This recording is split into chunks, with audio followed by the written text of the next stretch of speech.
Hello বন্ধুরা, hello viewers. আজকের গল্পটা তোমাদের সাথে একটু অন্যরকমভাবেই শেয়ার করছি। আর এই ব্যস্ততা আর গরমের মধ্যেও মানুষ দেখো কিভাবে নিজেদের কাজে নিজেদের জায়গায় গন্তব্যস্থলে ঠিক পৌঁছে যাচ্ছে। আর আমিও ঠিক আমার এই গন্তব্যস্থলে পৌঁছে গেলাম রয়্যাল আইটিসিতে, হ্যাঁ আইটিসি রয়্যালে। আর দেখো ফাইনালি পৌঁছে গেলাম, আর সেই মুহূর্তটাই তোমাদের সাথে আমি একটু শেয়ার করলাম। কি করতে গেছিলাম, কেন গেছিলাম, সেই গল্পটাই তোমাদের সাথে আমি অবশ্যই শেয়ার করব। ও হ্যাঁ, আমাকে অনেকেই কোয়েশ্চেন করেছিলে যে তোমার জার্নিটা স্যালন ইন্ডাস্ট্রিতে কীভাবে হলো।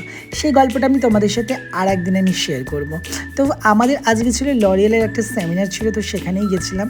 আর দেখো সব কিছুর মাঝেও আমি একটু ফটোশ্যুট করে নিলাম, ফটো তুলে নিলাম, একটু ছোটো ছোটো ভিডিও করে নিলাম তোমাদের সাথে শেয়ার করব বলে। আজকে আমি গেছিলাম লরিয়ালের একটা সেমিনারে। হ্যাঁ, লরিয়ালের সেমিনার ছিল, বাইরে থেকে একটা ম্যাম এসেছিলো যে আমাদের কালারের নলেজ দিচ্ছিলো, তাই নলেজগুলো নিচ্ছিলাম। Thank you.